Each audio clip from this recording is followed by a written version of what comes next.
Saya mau bicara, apakah Pak Ustadz bisa menjamin saya masuk surga kalau saya kembali? Kalau dia menjamin saya masuk surga, hari ini juga saya mau kembali. Ini merupakan satu tantangan yang dilontarkan oleh seorang anak Tuhan ini, bahwa ia adalah beragama Muslim. Dulunya, bahkan keluarganya semua adalah orang-orang yang taat beribadah. Setelah ia mengenal Tuhan Yesus, ia mendapatkan tantangan-tantangan, persoalan-persoalan dalam kehidupannya. Ia bahkan memberikan satu pertanyaan, jika Pak Ustadz menjamin keselamatan dan keselamatan itu benar-benar terjadi dalam kehidupannya, maka dia akan kembali kepada imannya yang lama, menjadi seorang yang taat beragama dan menjalankan agama Muslim. Dan pertanyaan itu tidak mendapat jawaban karena jawabannya hanya ada di dalam iman Kristen. Siapa yang percaya kepada Tuhan Yesus akan diselamatkan. Siapa yang beriman kepada Tuhan Yesus akan mendapat keselamatan.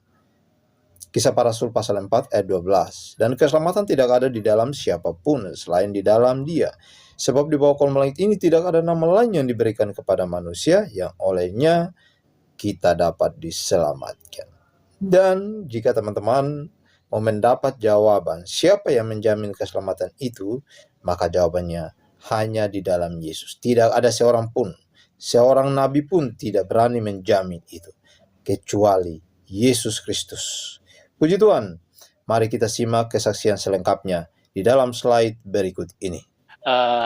Perkenalkan, nama saya Joko Karmianto, saya dari Jawa Timur, Kediri. Saya mulai dari cerita mulai dari saya waktu kecil. Waktu kecil kira-kira tahun 70-an, karena hari ini saya umur sudah 57 tahun. Ya, sudah tua. Tapi puji Tuhan luar biasa. Tuhan Yesus sampai hari ini menjaga, melindungi saya, memberkati saya luar biasa. Maka dari itu saya harus bersaksi. Saya tidak boleh diam diri, karena kebaikan Tuhan yang ada di dalam keluarga saya, dalam hidup saya.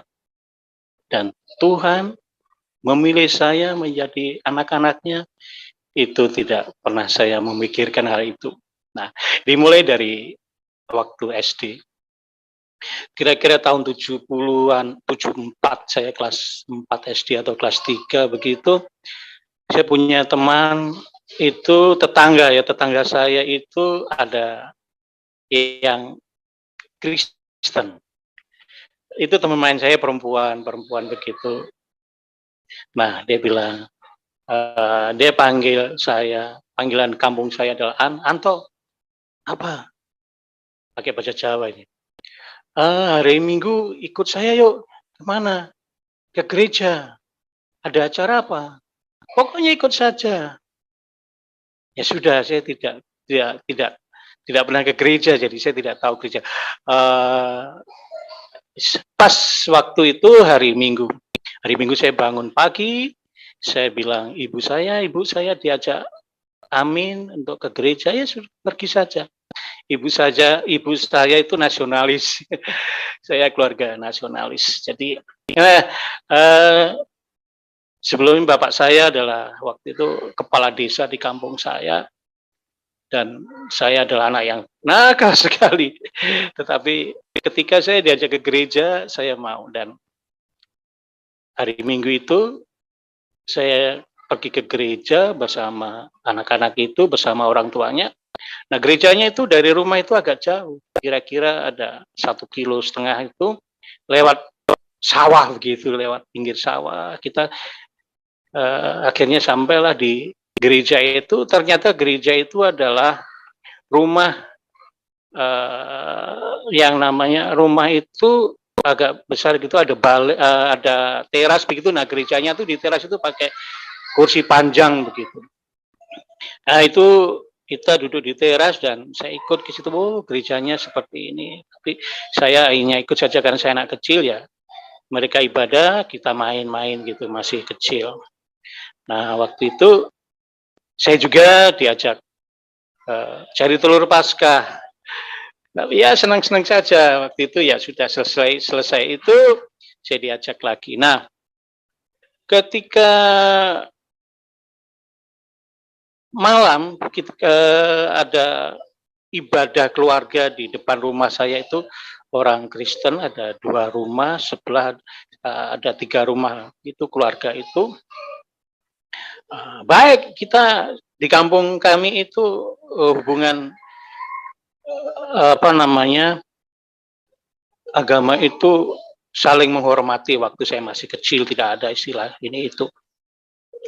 Nah, ketika ada ibadah keluarga, firman itu saya waktu firman ada dia puji-pujian, saya udah ngerti lah apa pujiannya waktu itu ya. Saya hanya ikut mendengar sambil main, saya dekat pura-pura saya main tapi saya dengarkan apa yang dalam ibadah itu. Nah, ketika Bapak Pendeta itu berfirman itu kadang-kadang ada orang yang menyela atau menghina gitu, tidak tahu kenapa saya kok marah ya. Saya marah dalam hati, tapi saya karena saya anak kecil, saya tidak berani menegur orang tua-tua yang menghina firman itu. Nah, dari situ saya jadi istilahnya membela begitu. Saya membela firman itu, padahal saya tidak mengerti. Saya tidak mengerti apa itu firman Tuhan, apa itu ya, saya tidak mengerti. Tapi waktu itu, nah setelah itu singkat cerita saya lupakan itu dan waktu masih kecil, saya kecil karena bapak saya kepala desa, jadi saya nakal sekali. Saya tidak takut siapa-siapa karena saya punya backing yang kuat. Nah, waktu saya anak-anak teman-teman saya banyak yang sekolah madrasah, tapi saya tidak mau, saya tidak suka. Saya mendingan saya main bola depan sama teman-teman atau main layangan atau mancing atau berburu tupai pakai senapan begitu, saya suka seperti itu. Nanti kalau pas malam anak-anak teman-teman itu ke Langgar Surau itu atau masjid yang kecil itu dekat rumah. Mereka semua ke Langgar, saya ikut. Tetapi mereka ketika mereka belajar mengaji, saya tidak mau, saya tidak suka. Saya jahilin mereka saja, saya jahil kepada mereka, saya gangguin mereka. Saya tidak tahu kenapa saya tidak percaya kepada kakak waktu itu mas-mas yang ngajari atau saya tidak suka. Entah karena waktu itu firman Tuhan itu yang sudah masuk di dalam hidup saya atau Roh Kudus, saya tidak mengerti apa-apapun waktu itu. Nah, ketika saya waktu itu di Langgar ya saya sengaja biasa ikut tidur di Langgar, nanti pagi pulang karena rumah dekat cuma mungkin 50 meter. Nah, singkat cerita sudah lewat ya, bapak saya meninggal kecelakaan, ditabrak orang.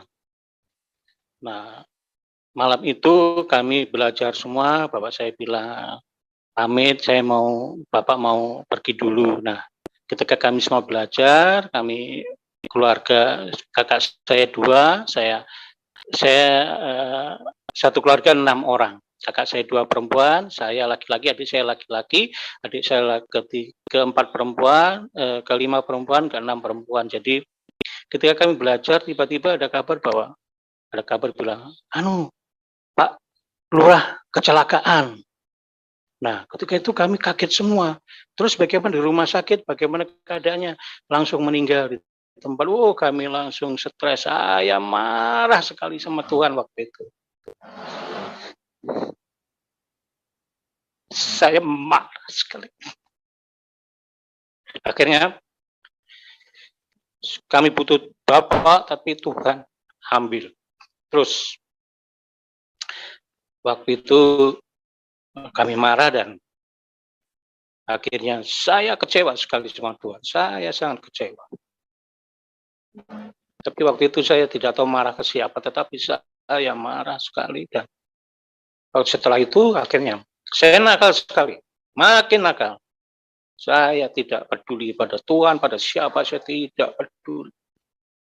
Akhirnya waktu saya sudah agak besar, saya SMP saya sudah minum rokok, saya sudah berani pacaran, sudah berani ini itu. Saya marah sekali karena Tuhan ambil bapak saya. Marah sekali. Akhirnya saya sampai sekolah saya paling aneh. Kalau teman-teman seragamnya itu waktu itu celana pendek biru putih, saya tidak mau pakai biru putih. Saya sekolah itu warna memang putih di atas tapi celana saya pink. Semua orang heran, saya tidak peduli, saya pakai celana pink, nggak pakai celana kuning, yang penting saya sekolah saya. Karena sekolah, guru-guru saya tahu semua bahwa saya anak kepala desa, tapi akhirnya karena sekolahnya di kampung saya sendiri SMP swasta. Dan setelah itu saya pacaran waktu itu. Pacaran sama SMP, saya pacaran sama teman. Sebetulnya pacarannya tidak pacaran serius, cuma main-main saja. Waktu ujian itu kan harus belajar kelompok. Belajar kelompok itu saya laki-laki sendiri dan teman saya yang tiga itu, kalau tiga yaitu perempuan semua. Nah, waktu itu karena belajar kelompok terlalu malam, saya tidur di kos-kosannya mereka dan dari perempuan tiga saya sendiri malam itu tidak tahu bagaimana iblis akhirnya menggoda saya. Akhirnya terjadilah yang tidak diinginkan, yaitu saya mengamili pacar saya itu. Tapi saya tidak tahu kalau itu adalah, saya juga tidak mengerti kenapa saya waktu sekecil itu saya sudah mengerti waktu itu padahal belum ada HP, belum ada apa-apa. Tetapi kenapa saya bisa melakukan hal yang bodoh seperti itu. Tapi ya biarlah, akhirnya singkat cerita saya sekolah dan saya diterima di sekolah negeri, di sekolah pendidikan guru. Dan cerita hamil itu akhirnya anak pacar saya itu melahirkan dan anaknya orang-orang bilang, itu anaknya mirip dengan kamu persis sekali. Saya marah sekali. Saya benci sekali, sangat benci sama perempuan ini. Akhirnya saya merasa bahwa kenapa saya seperti itu. Padahal saya main-main saja. Tadinya cinta, tapi kenapa saya benci? Itu dalam firman Tuhan juga ada. Akhirnya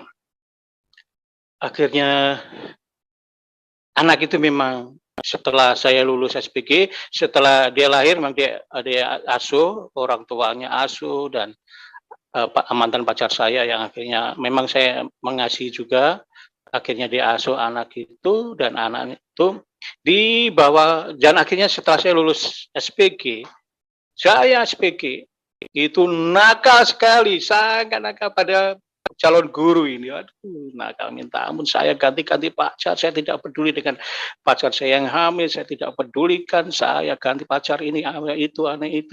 Pokoknya saya hancurkan hidup saya minum mabuk tiap malam, saya minum mabuk. Pokoknya gara-gara itu saya cari teman-teman yang suka mabuk. Saya ketemu teman-teman yang punya uang, teman-teman yang ngajak saya mabuk. Tiap malam saya dijemput untuk mabuk, dijemput untuk obat-obatan. Itu akhirnya saya lulus SPG. Saya bingung apa harus saya kerjakan. Akhirnya dengan tidak ada rencana apapun, saya dengarkan di radio ada pengumuman bahwa ada penerimaan guru di Papua. Akhirnya saya ikut daftar saja. Akhirnya saya daftar ke Papua. Di Papua, singkat cerita tahun 86 saya akhirnya pemerintah Papua menerima saya menjadi salah satu guru di pedalaman di Puncak Jaya sana. Nah, kisah itu, waktu saya ke Papua, anak yang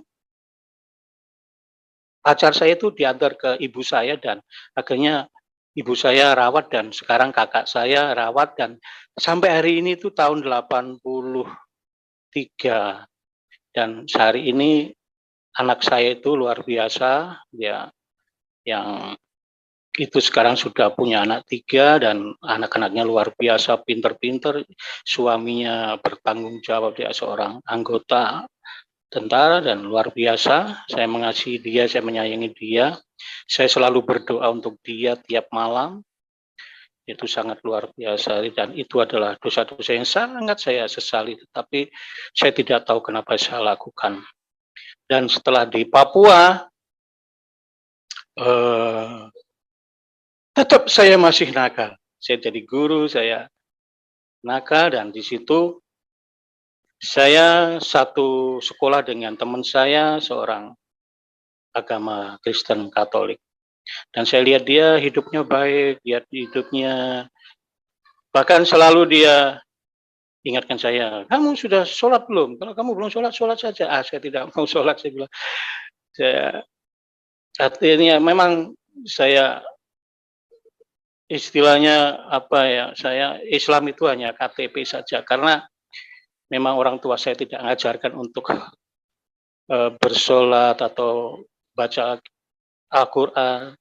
Jadi keluarga saya mungkin waktu masih kecil saya mungkin asing untuk baca Al-Quran karena kami tidak ada yang diajari baca Al-Quran.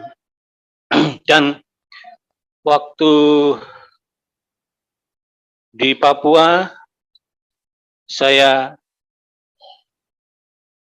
ketemu seorang dokter puskesmas, dan waktu itu saya nakal dan saya peminum. Waktu itu saya jadi seorang peminum, seorang pemabuk. Akhirnya Tuhan, saya belum tahu Tuhan itu, saya belum mengenal Tuhan Yesus, saya belum tahu. Ada saya teman, ada seorang Ambon, dia bilang saya, Jok, saya punya ilmu ini, kamu mau? Saya tidak mengerti, ini saya kasih saja. Ini ada 9 ini, dari Kampung Alang ini luar biasa. Oh iya, iya, dia bilang, ya sudah. Saya, kalau kamu kasih ya kasih saja, tapi saya tidak mengerti. Iya sudah, ini saya kasih ilmu itu, ilmu dari Ambon, dan saya memang coba, memang bagus, luar biasa. Tapi saya mimpinya saya menakutkan. Saya dapat 9 ilmu, tetapi malam itu saya mimpi saya didatangi 9 ini peti mati warna hitam.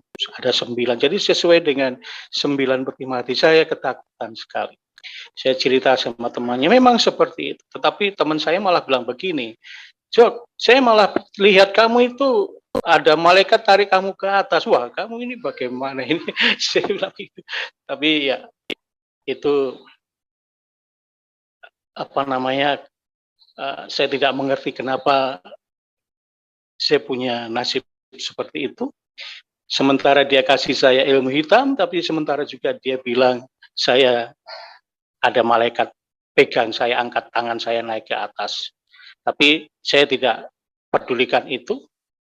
Saya tetap akhirnya Tuhan, saya bilang waktu itu saya sudah ya mengenal Tuhan karena teman-teman saya orang Kristen. Saya bilang, Tuhan, kalau saya bisa menikah sama dokter itu, saya mau ikut Tuhan Yesus. Karena saya tidak punya alasan apapun untuk ikut Tuhan Yesus. Tuhan Yesus harus kasih saya alasan supaya saya bisa menjadi pengikutmu. Itu licik, sangat licik. Tetapi ternyata Tuhan menjawab. Tuhan menjawab, dan akhirnya saya menikah tanpa direstui oleh orang tuanya. Suami istri saya itu, saya menikah di Paniai waktu itu, Panabire, dan saya dibantu oleh orang-orang di sana yang baik-baik sekali. Orang ya, pernikahan saya diurus, ini itu semuanya diurus. Bahagia sekali, aduh senang sekali, dan saya ikut ibadah. Nah, waktu itu akhirnya saya dikaruniai seorang anak perempuan di Puncak Jaya sana, perempuan. Nah, ketika saya di Papua itu, saya sudah sangat bahagia sekali karena Tapi tiba-tiba istri saya bilang, "Pak, saya daftar spesialis dan kita harus cepat-cepat ke Bandung untuk saya harus sekolah. Tapi kapan? Ya, saya harus urus ini dulu pindah. Saya pegawai negeri ini dulu." Tapi waktu itu saya baru 9 tahun di Puncak Jaya. Dan waktu mau urus pindah itu dari Puncak Jaya sana bilang harus ada yang mau terima di Bandung. Jadi kalau ada yang mau terima di sini bisa melepaskan. Akhirnya ya sudahlah, nanti saya urus di Bandung. Akhirnya kami pergi ke Bandung dan istri saya sekolah spesialis kandungan dan saya urus itu tidak bisa karena apa? Di Bandung bilang harus ada pelepasan dari Papua. Ya ini yang benar yang mana ini saya. Akhirnya sudahlah. Akhirnya saya tidak bisa mengurus itu karena sudah di Bandung sudah jauh, kalau Papua lagi tidak mungkin karena biaya mahal waktu itu pesawat. Akhirnya ya sudah saya bantu istri saya. Nah dalam hal ini istri saya itu sekolah itu perlu biaya yang mahal sekali dan kami tidak punya uang dan saya harus sengsara menderita saya menderita sekali waktu itu karena tidak punya uang dan saya tidak ada pekerjaan dan saya akhirnya ke gereja itu menjadi beban yang sangat berat sekali. Sangat berat. Kalau mau waktunya, memang saya hari Minggu ada istri saya ajak ke gereja. Tetapi saya marah sekali. Saya tidak suka sekali ke gereja. Tetapi saya harus ke gereja. Tetap harus ke gereja. Tapi saya marah. Saya tidak ada satu firman pun yang bisa masuk. Tidak ada pujian apapun yang saya hanya ke gerejanya seperti saya mayat hidup. Akhirnya saya sangat menderita. Saya misalkan malam kalau misalkan saya mau harus jemput istri saya pulang dari rumah sakit pulang itu saya bingung tidak punya uang untuk beli bensin. Jadi saya selalu ketar-ketir untuk bensin mobil ini. Saya harus dari mana cari? Kadang saya tidak punya uang. Dan saya punya anak satu dan biaya istri saya, biaya makan ini semua hanya mengandalkan mertua saya. Tapi saya malu, tapi saya tidak bisa berkata apapun. Akhirnya saya bilang, Tuhan Yesus, kenapa engkau jadikan saya seperti ini? Sambil marah, saya pukul. Saya tonjok ke depan itu, saya tonjok begini itu, seperti Tuhan Yesus, saya pukul. Saya pukul Tuhan Yesus. Saya merasa kena di jidatnya begini. Saya merasa bahwa saya pukul Tuhan. Saya marah sekali. Saya Tuhan Yesus. Kalau misalkan itu Tuhan itu manusia, mungkin saya sudah dibunuh balik. Karena Tuhan adalah Tuhan yang penuh kasih, Tuhan yang luar biasa. Tuhan tidak pernah meninggalkan saya. Justru Tuhan tetap mendampingi saya. Tuhan tidak pernah meninggalkan saya walaupun saya sudah pukul. Saya merasa pukul Tuhan Yesus. Tapi waktu itu saya tidak menyesal, saya marah sekali. Akhirnya singkat cerita memang tetap ada dalam keadaan yang saya menderita, istri saya kasihan tetapi saya tidak bisa apa-apa. Akhirnya istri saya meminta pertolongan ke orang tuanya dan itu membuat saya tertekan, sangat tertekan dan saya sangat malu dan saya bekerja kemana-mana tidak dapat apapun. Bahkan banyak yang membohongi saya, menipu saya, membuat saya seperti saya harus tidak disukai orang keluarga gara-gara kelakuan saya. Padahal saya mati-mati mencari uang, tapi tidak bisa. Bagaimana orang lain telah menipu saya, membohongi saya. Padahal saya punya istri itu sangat baik. Papi, mami, mertua itu sangat baik. Sangat baik, tetapi saya yang waktu itu sudah saya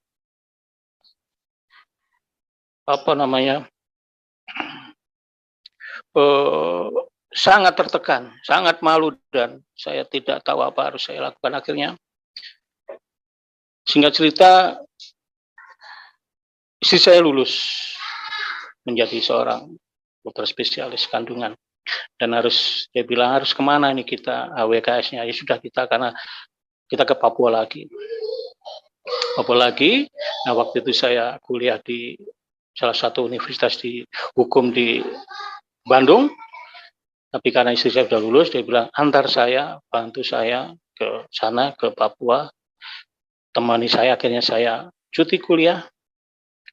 Akhirnya kami pergi ke Papua, antar saya dan anak saya. Nah, karena saya tidak ada kegiatan, saya hanya pengangguran. Akhirnya dalam 3 bulan di sana, setelah saya menikah 9 tahun, 3 bulan saya di Papua, punya masalah dan gara-gara saya berdoa. Begini saudaraku, waktu itu semua orang bilang bahwa oh kamu nanti enak karena kamu punya istri spesialis kandungan, jadi kamu tinggal duduk-duduk saja, tinggal dapat uang enak sekali. Saya, kalau ada orang cerita begitu, saya malu sekali, saya sangat dihina, saya tertekan. Akhirnya saya bilang pada Tuhan Yesus, saya berdoa, saya bicara. Walaupun istri saya, anak saya, kau pisahkan dengan saya tetap pilih Engkau menjadi Tuhan. Aku tidak akan kemana-mana. Pada waktu itu, ketika saya di Bandung itu, saya marah sekali kepada Tuhan. Ke gereja saya marah. Kenapa saya menjadi Kristen? Kenapa saya begini? Saya enakan dulu, menjadi agama saya yang dulu. Tidak perlu saya susah-susah begini. Saya menjadi Kristen kok malah saya menjadi susah. Sedih, saya pikir jadi orang Kristen itu enak saja. Walaupun saya semua dijamin karena istri saya anak orang kaya, tapi tetap saya tidak bisa menikmati kekayaan itu, tidak bisa. Walaupun saya harus, kalau saya kuliah naik motor, mertua saya marah, saya harus naik mobil, takut sakit. Tetapi saya tidak bisa menikmati itu. Akhirnya saya marah seperti Tuhan. Saya marah, saya tidak suka. Bergumul sekali saya. Bergumul 10 tahun mungkin saya, sampai setelah itu saya selama 10 tahun kurang lebih saya baru bisa menerima Tuhan Yesus sebagai Tuhan dan Juru Selamat saya. Ceritanya waktu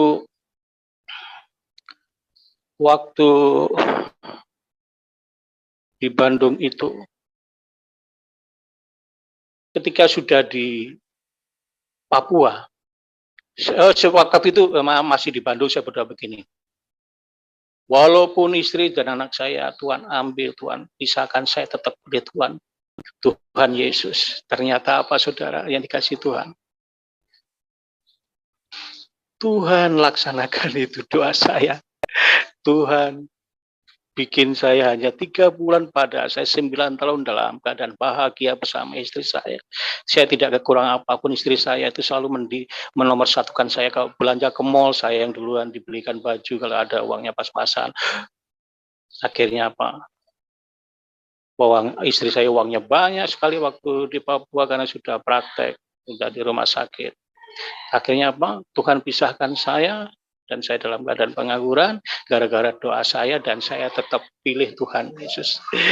Saya tidak mengerti kenapa. Padahal saya menderita sekali, dan akhirnya istri saya melalui pengacaranya, dia tuntut saya pengadilan dengan alasan saya tidak bertanggung jawab. Memang saya tidak bertanggung jawab, memang itu salah saya menyesal karena saya tidak bisa bertanggung jawab, tidak bisa menafkahi istri saya. Saya memang sampai hari ini saya tetap orang yang sangat bersalah tentang itu.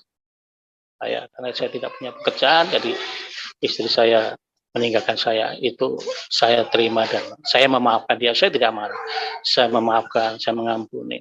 Dan waktu dia menuntut saya di pengadilan melalui pengacaranya saya datangi, saya marah, saya maki-maki pengacara. Saya bilang, kamu kalau bisahkan saya dengan istri saya, pada saya disatukan oleh Tuhan, kamu akan menderita. Kamu tidak akan berjaya. Akhirnya saya sudah marah-marah begitu, dan tiap kali orang pengadilan cari saya tanda tangan untuk sidang, saya sembunyi, saya tidak mau.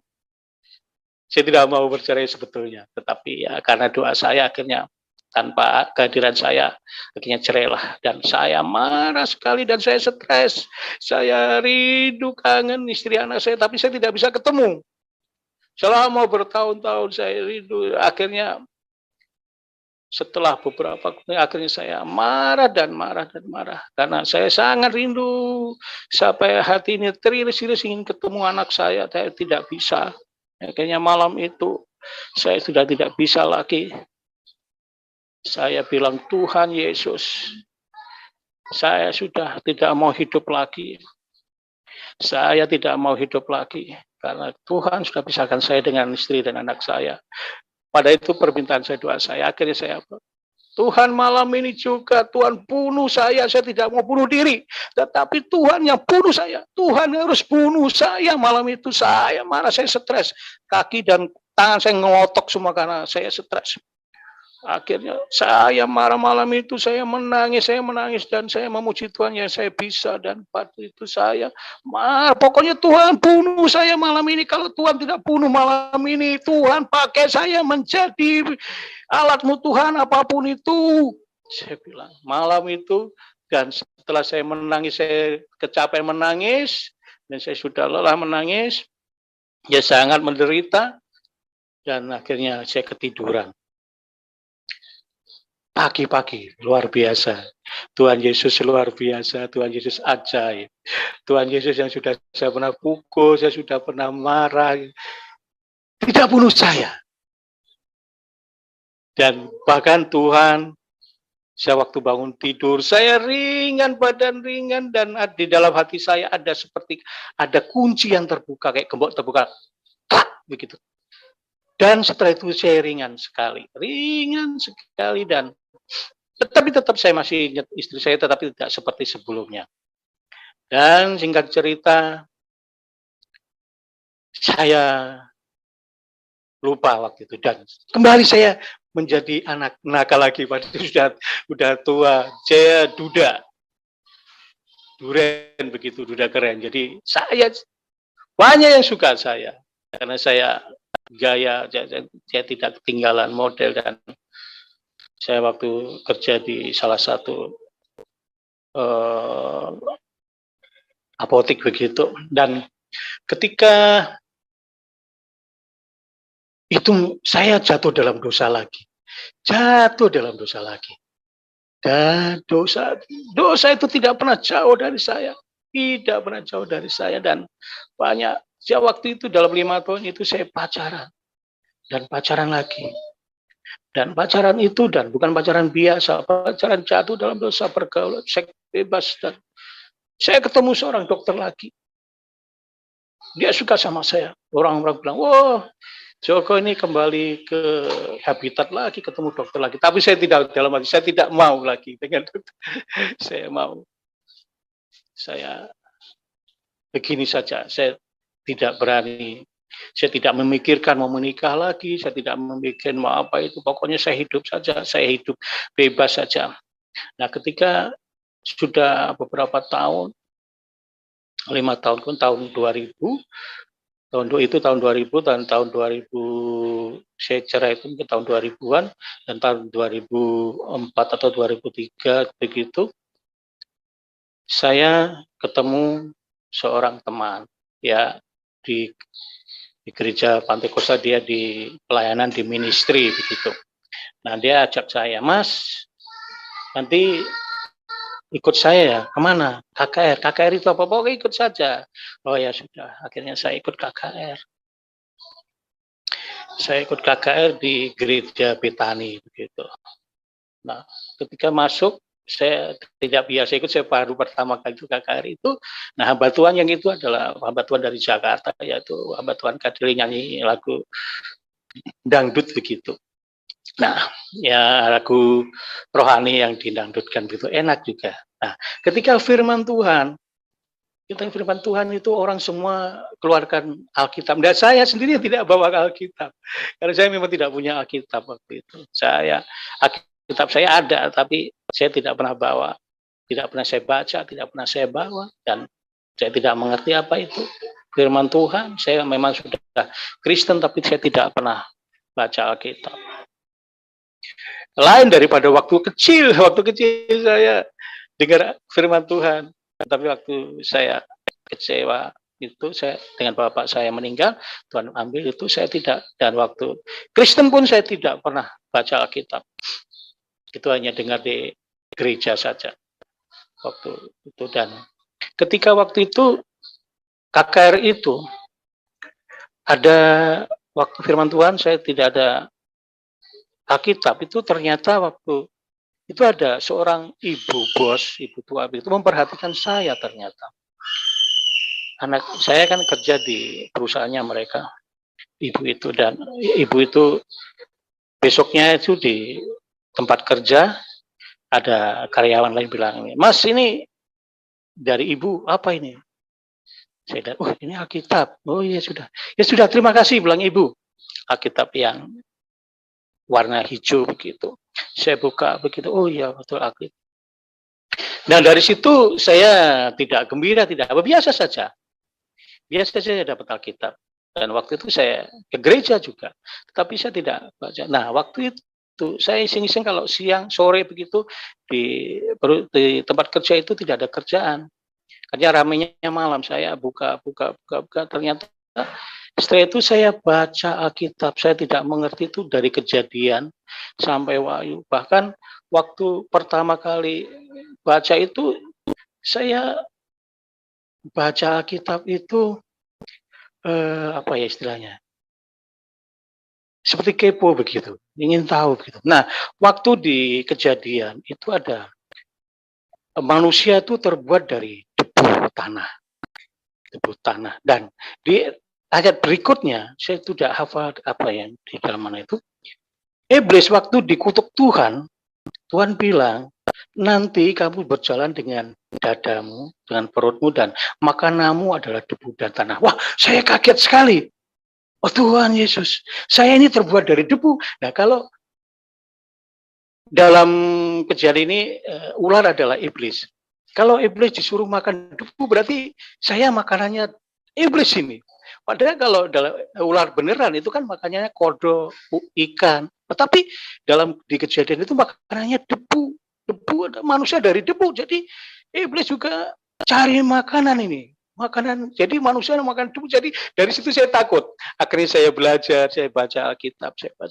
Nah, akhirnya saya belajar Alkitab dari tahun 2000 dari tahun itu saya baca, tapi belum begitu konten intens begitu, belum tiap hari. Dan setelah itu saya Tuhan perkenalkan saya dengan, memang Tuhan Yesus luar biasa membawa langkah saya. Tuhan Yesus ajar saya pelan. Waktu setelah saya minta tolong Tuhan bunuh saya itu, akhirnya Tuhan tolong saya, Tuhan ajar saya, Tuhan bimbing saya melalui Roh Kudus itu. Saya tidak punya bapak rohani atau kakak rohani, tidak ada. Saya hanya dipimpin Roh Kudus. Roh Kudus yang ajar saya, Roh Kudus yang pimpin saya sampai hari ini. Saya di dunia ini, bukan saya sombong atau tidak mau kenal orang, tidak mau bapak rohani, tapi memang seperti itu, Roh Kudus yang bimbing saya, Tuhan Yesus sendiri yang selalu menjaga, melindungi saya. Nah, waktu itu akhirnya teman saya ini ministry, dan waktu itu ada acara besar. Ada besar itu adalah KKR besar di Biak itu. Ada hamba Tuhan dari Amerika, Paul Youngren, dan saya salah satu ikut menjadi membantu panitia untuk sibuk begitu, bikin panggung ini saya bantu.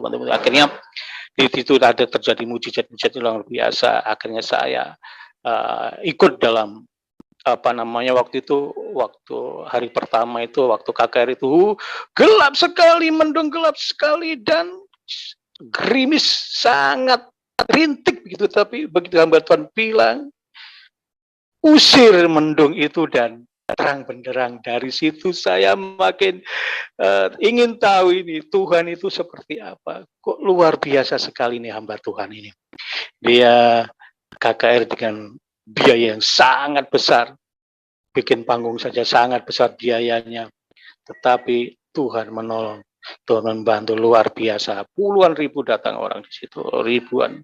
Akhirnya dan saya salah satu di situ akhirnya saya menikah dengan salah satu teman ini pelayanan di situ.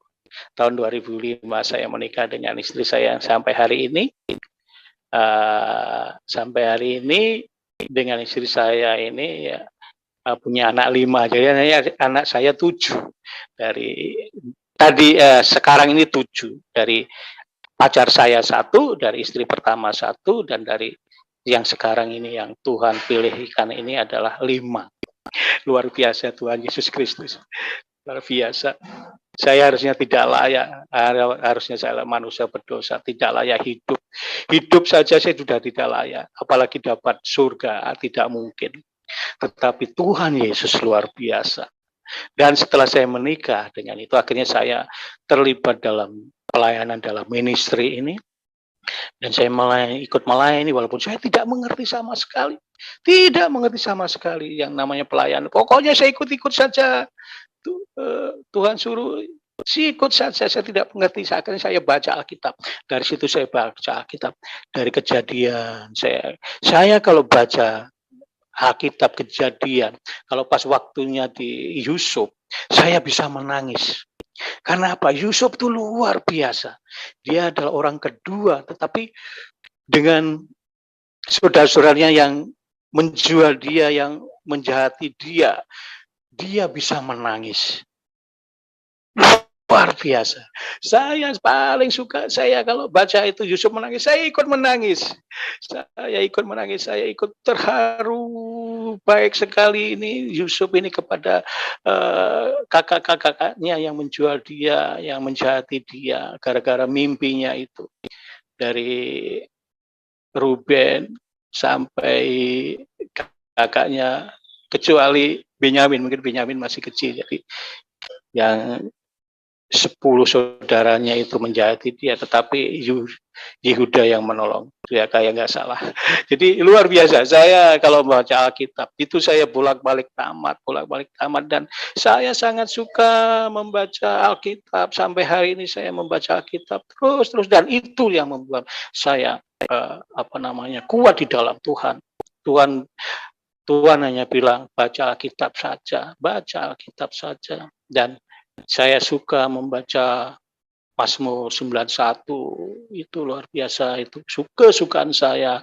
1 Korintus 13, itu kesukaan saya. Dan saya sangat senang membaca Alkitab. Sampai hari ini saya tidak pernah, ya mungkin ada pernah meninggalkan 1-2 hari, tetapi itu membuat saya rindu sekali untuk membaca Alkitab. Sampai hari ini saya Alkitab saya ganti-ganti karena hancur, saya coret-coret, sobek-sobek. Dan ketika saya sudah membaca Alkitab, akhirnya saya berdamai istri saya.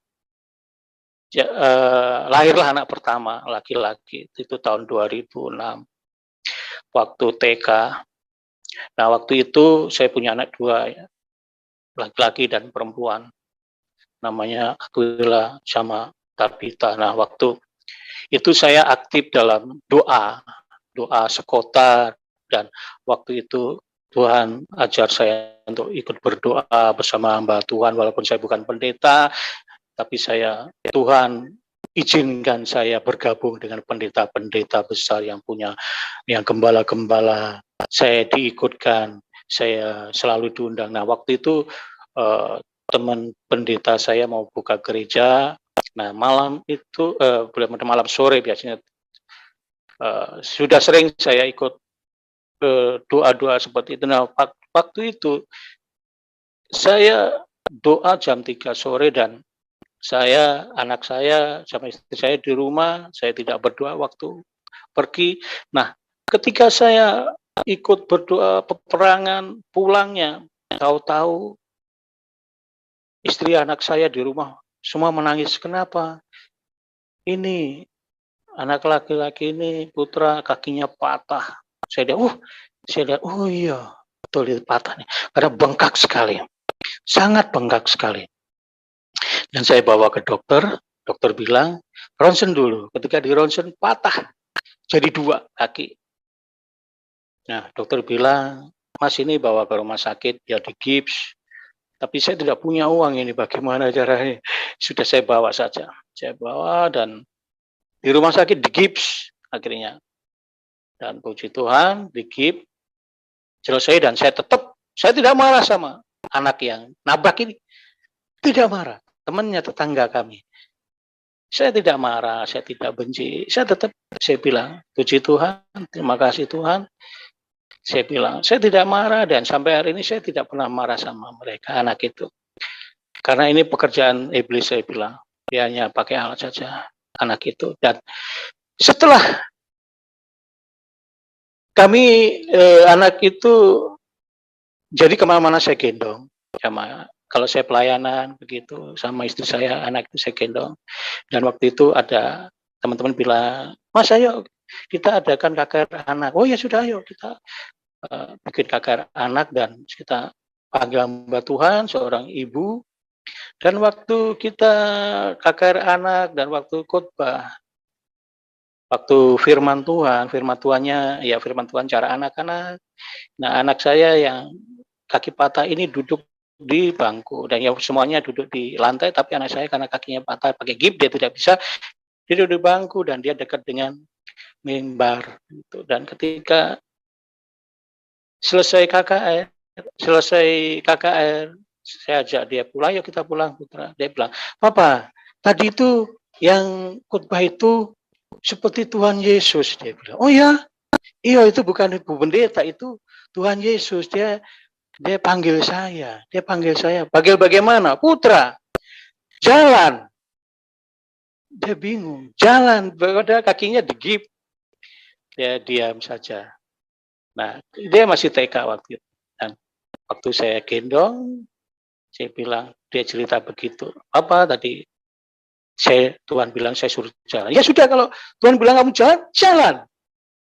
Kenapa takut? Jalan. Nah, sampai di rumah, saya turunkan dan dia jalan. Sempincang-pincang begitu, karena kaki yang patah itu agak panjang sedikit. Nah, setelah besoknya saya bawa ke dokter, saya bilang, Dok, putra sudah bisa jalan. Oh jangan, dokter takut sekali. Jangan dulu. Dalam hati saya, Tuhan yang suruh kok. Tapi saya tidak tanggap, saya tidak bilang iya, tapi saya diam saja semua. Putra jalan. Nah, akhirnya dalam 1 bulan, lebih pas 1 bulan dia jalan. Itu kalau bukan tangan Tuhan, itu bukan Tuhan, siapa? Saya sangat-sangat heran, luar biasa Tuhan Yesus itu bagi kehidupan saya. Luar biasa Tuhan Yesus itu baik pada saya ini. Aduh, kalau Tuhan itu manusia saya sudah dibunuh itu. Tetapi karena Tuhan adalah Tuhan yang penuh kasih, Tuhan yang mencari orang yang berdosa, yang anaknya yang terhilang. Saya seperti dipestakan seperti itu pada Tuhan. Tuhan Yesus sungguh baik. Nah, itu anak saya yang putra ini 2 kali Tuhan perlihatkan dia waktu di Papua itu, kalau malam minggu kami bersama anak-anak muda itu ada ibadah pemuda begitu. Nah biasa anak-anak dia jangan sampai ribut, dia main di luar. Nah ketika main di luar pada ada bulan terang, anak ini bilang, itu Tuhan Yesus di atas. Teman-temannya bilang, mana itu di atas. Tidak ada, dia bilang. Tidak lama kemudian bilang, dadah Tuhan, dadah. Nah, luar biasa sekali. Jadi ajaib bagi saya. Saya tidak mengerti. Saya orang yang terhilang, orang yang pernah pukul Tuhan, orang yang marah-marah pada Tuhan, tetapi Tuhan tidak marah balik. Justru Tuhan merangkul saya, Tuhan mengasihi saya, Tuhan menolong saya, Tuhan menghidupi saya. Walaupun saya kalau dikatakan istilahnya tidak masuk akal. Saya ini adalah sangat merasa meluap-meluap kegembiraan. Saya tidak mengerti kenapa. Padahal saya ini tidak ada penghasilan tetap seperti itu. Tetapi saya tidak pernah khawatir. Tidak pernah khawatir. Tuhan selalu menjaga, Tuhan selalu memberikan apa yang kami perlukan.